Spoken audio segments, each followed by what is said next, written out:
அன்பான தோழிகளுக்கு வணக்கம். Welcome to Madhavaram kitchen. நான் உங்கள் சாரதா சுந்தரபிரகாசம். ஒரு சப்ஸ்கிரைபர் வேண்டுகோளுக்கு இணங்க நான் இன்றைக்கி கார்த்திகை அப்பம் செஞ்சு காட்ட போகிறேங்க. ஆக்சுவலாக எங்களுக்கு கார்த்திகை தீபத்துக்கு இந்த அப்பம் செய்கிற பழக்கம்லாம் எங்களுக்கு கிடையாது. நாங்கள் வெறும் வடை, பாயசம், மாவிளக்கு, காய்கறி எல்லாம் போட்டு நாங்கள் சமையல் பண்ணி தான் செய்வோம்.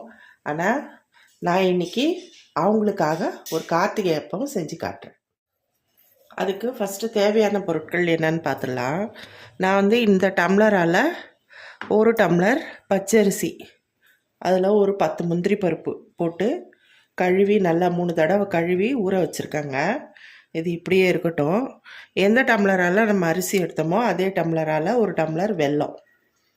இப்போ இந்த வெல்லத்தை நம்ம கரைச்சிக்கணும். கரைச்சா போதும், சூடு பண்ணி கொஞ்சமாக தண்ணி ஊற்றி. பாகுபதம்லாம் எதுவும் தேவையில்லை. அப்புறம் இதுக்கு ஒரு வாழைப்பழம், ஒரு 4-5 தேங்காய் பத்தை, கொஞ்சம் ஏலக்காய், அந்த விதை மட்டும் எடுத்து வச்சுருக்கேன். இப்போது இதெல்லாம் அரிசியோடு சேர்த்து நம்ம அரைக்கணும்.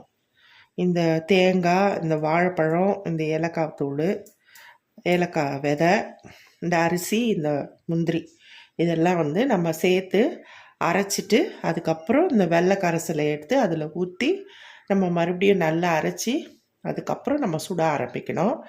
இப்போ ஃபஸ்ட்டு நம்ம இந்த வெல்லத்தை கரைச்சிக்கலாம். இப்போது ஸ்டவ் ஆன் பண்ணி ஒரு பாத்திரத்தை வச்சுருக்கேங்க. இந்த பாத்திரத்தில் இந்த ஒரு டம்ளர் வெல்லத்தை போட்டுட்டு நம்ம இதே டம்ளரால் ஒரு அரை டம்ளர் தண்ணி ஊற்றிக்கலாம். போதும், ரொம்ப தண்ணியாக காய்ச்சக்கூடாது. ஏன்னா நம்ம அரைக்க போகிறோம். அதனால் அரை டம்ளர் தண்ணி போதும். இப்போது இந்த வெல்லம் நல்லா கரையணும். இதில் கரைஞ்சி ஒரு கொதி வரணும். அது வரைக்கும் நம்ம வெயிட் பண்ணலாம். வெல்லம் நல்லா கொதிச்சிருச்சுங்க. நல்லா கொதிக்குது, கரைஞ்சி நல்லா கொதிக்குது. ஒரு 5 நிமிஷம் கொதிக்கட்டும். கொதிச்சு கொஞ்சம் திக்னஸ், பாகுபதம்லாம் எதுவும் தேவையில்லைங்க. நல்லா கரைஞ்சி நல்லா கொதிச்சு கொஞ்சம் திக்காக வந்தால் போதும். அப்போ நம்ம ஆஃப் பண்ணிடலாம். இப்போது நல்லா கொதிச்சிருச்சுங்க. இது பாருங்க, நல்லா கொதிச்சு ஒரு திக்காக வந்திருக்கு. இப்போ நம்ம ஆஃப் பண்ணிடலாம். இது இப்படியே ஆறட்டும். ஆறினப்புறம் இந்த வெள்ளை கரைசலை ஊற்றி தான் அந்த அரிசியை நம்ம அரைக்கணும். அதனால் இது நல்லா கொஞ்சம் நேரம் ரூம் டெம்பரேச்சருக்கு வரட்டும். அது வரைக்கும் நம்ம வெயிட். இப்போது வெள்ளை கரைசல் நல்லா ஆறிடுச்சிங்க. இப்போ நம்ம இந்த ஊற வச்ச அரிசி, முந்திரி, அப்புறம் இந்த தேங்காய், வாழைப்பழம், ஏலக்காய் எல்லாத்தையும் மொத்தமாக நம்ம மிக்சியில் போட்டு அரைச்சிக்கலாம். தண்ணி இல்லாமல், தண்ணி எடுத்துட்டேங்க. இதில் இருக்கிற தண்ணியை தண்ணி இல்லாமல் இதில் போடுறேன் நான்.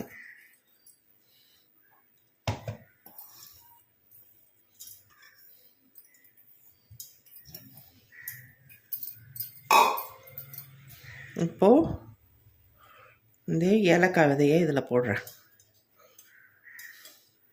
விதை மட்டும் எடுத்து வச்சுருக்கேங்க. அப்புறம் இந்த தேங்காய், அது பல்பெல்லாம் சீவி வச்சுருக்கேன், அதையும் போடுறேன். இப்போ இதை நம்ம அரைச்சிட்டு வந்துடலாம். இப்போது இந்த வாழைப்பழத்தையும் இதில் போட்டுக்கலாங்க. போட்டுக்கிட்டு இந்த வெள்ளை கரைசலை நம்ம ஃபில்டர் பண்ணி ஊற்றிக்கலாம்.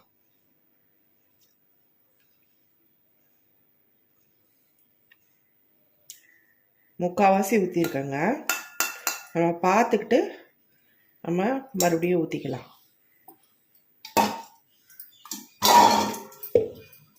இப்போது இதை அரைச்சிட்டு வந்துடலாம்.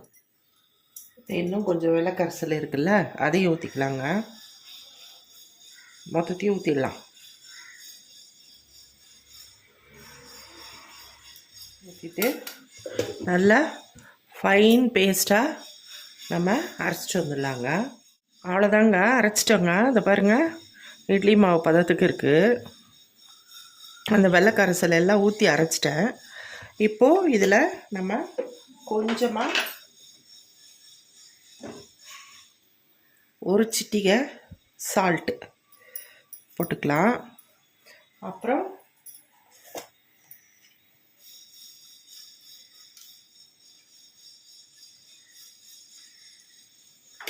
கொஞ்சமாக ஆப்ப சோடா, பேக்கிங் சோடா அதை போட்டுக்கலாங்க. போட்டுக்கிட்டு ஒரு சின்ன டீஸ்பூன் போட்டுட்டு நல்லா கலந்து விட்டுடலாம். இது இப்படியே இருக்கட்டும்ங்க, நம்ம சுட ஆரம்பிச்சிடலாம். கடாயில் கொஞ்சமாக எண்ணெய் ஊற்றி சூடு பண்ணியிருக்காங்க. இப்போ நம்ம ஒரு குழிக்கரண்டி எடுத்து, சின்ன குழிக்கரண்டி அப்படியே ரவுண்டாக நடுவில் ஊற்றுறேன். பாருங்க, டிஸ்டர்ப் பண்ணாதீங்க. இந்த எண்ணெயை மட்டும் இப்படியே எடுத்து ஊற்றிக்கிட்டே இருங்க கொஞ்சம் கொஞ்சமாக. கொஞ்சம் மீடியம் ஃப்ளேம்லவே இருக்கட்டும்ங்க. ரொம்ப ஹையில் வச்சோம்னா தீஞ்சு போயிடும். ரொம்ப லோவில் வச்சோம்னா கூட எண்ணெய் குடிச்சிடும். அதனால்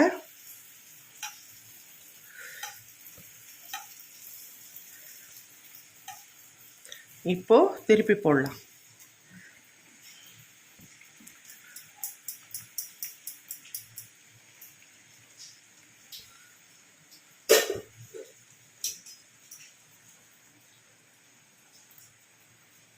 நான் அப்பம் செய்யணுன்னா நான் கோதுமை மாவுலேயோ இல்லை மைதா மாவுலேயோ தான் செஞ்சுருக்கேன் இது வரைக்கும். இந்த அரிசி மாவில் நான் செஞ்சதே இல்லை. இதுதான் ஃபஸ்ட் டைம் நான். ஆனால் செஞ்சு பார்த்தேன், நல்லாவே வந்தது. கொஞ்சமாக செஞ்சு பார்த்துட்டு தான் உங்களுக்கு இப்போ வீடியோக்காக கொஞ்சம் நிறைய போட்டு செய்கிறேன். அரிசி மாவில் நான் இது வரைக்கும் செஞ்சதே இல்லை.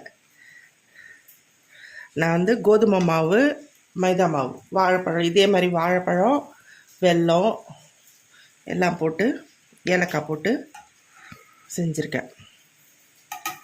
பாருங்க, கறி இது கொஞ்சம். இப்போது இன்னொன்று ஊற்றிக்கலாங்க.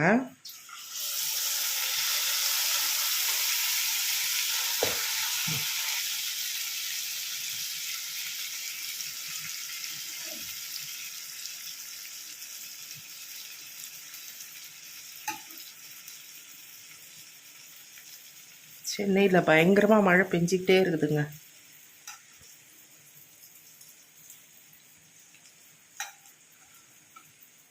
இப்போ திருப்பி போடலாம்.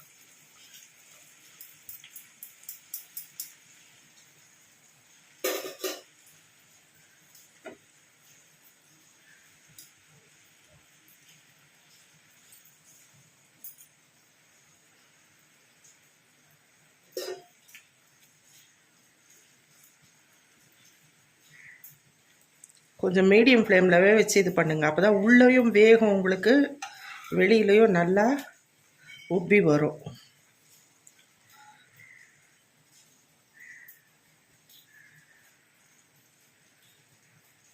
இப்போ இதை எடுத்துடலாம். ஆனால் எனக்கு எண்ணெயே இழுக்கலைங்க, ஊற்றின எண்ணெய் அப்படியே தான் இருக்குது. அவ்வளோதாங்க, சூப்பரான கார்த்திகை அப்பம் ரெடி ஆகிடுச்சு. பாருங்கள் எவ்வளோ நல்லா இருக்கு பாருங்கள். நல்லா உப்பி மேலே கிறிஸ்பியாக, உள்ளே தொடும்போதே சாஃப்டாக இருக்குது. பயங்கர கொதிக்குது, நல்லா இருக்குங்க. சூப்பராக வந்திருக்கு. ஃபஸ்ட் டைம் பண்ணாலும் ரொம்ப நல்லா வந்திருக்குங்க. ஏற்கனவே நான் ஒரு சின்ன டம்ளர் போட்டு பண்ணி பார்த்துட்டு தான் உங்களுக்கு வீடியோ போட்டிருக்கேன். அதுவும் நல்லாவே வந்தது. கொஞ்சம் கொஞ்சமாக பண்ணேன், சின்னதாக பண்ணி, அதுவும் நல்லாவே வந்தது. சூப்பராக இருக்குது பாருங்கள். ஆனால் இது கொஞ்சம் எண்ணெய் இழுக்க தான் செய்யும். நம்ம அதுக்கு அந்த டிஷ்யூ பேப்பரில் வச்சு கொஞ்சம் இது பண்ணிவிட்டு அதுக்கப்புறம் சாப்பிட்லாம். இப்போ நான் வெறும் எண்ணெய் மட்டும் ஊற்றிருக்கேன். நீங்கள் பாதி எண்ணெய் பாதி நெய் கூட ஊற்றி சுடலாங்க. அதுவும் இன்னும் ரொம்ப டேஸ்ட்டாக இருக்கும். அந்த நெய் வாசத்தோட ரொம்ப டேஸ்ட்டாக இருக்கும். ரொம்ப நல்லாயிருக்கு பாருங்கள். கார்த்திகை அப்பம், அரிசி மாவில் கார்த்திகை அப்பம் சூப்பராக இருக்குது. நம்ம விளக்கேற்ற போகிறேன். பரணி தீபம் விளக்கேற்றிட்டு இதை முருகர்கிட்ட வச்சுட்டு அதுக்கப்புறம் நம்ம டேஸ்ட் பண்ணலாம். இந்த ரெசிபி உங்களுக்கு பிடிச்சிருந்தா லைக் பண்ணுங்கள், ஷேர் பண்ணுங்கள், கமெண்ட் பண்ணுங்கள். மறக்காமல் சப்ஸ்கிரைப் பண்ணிவிடுங்க. Thank you friends.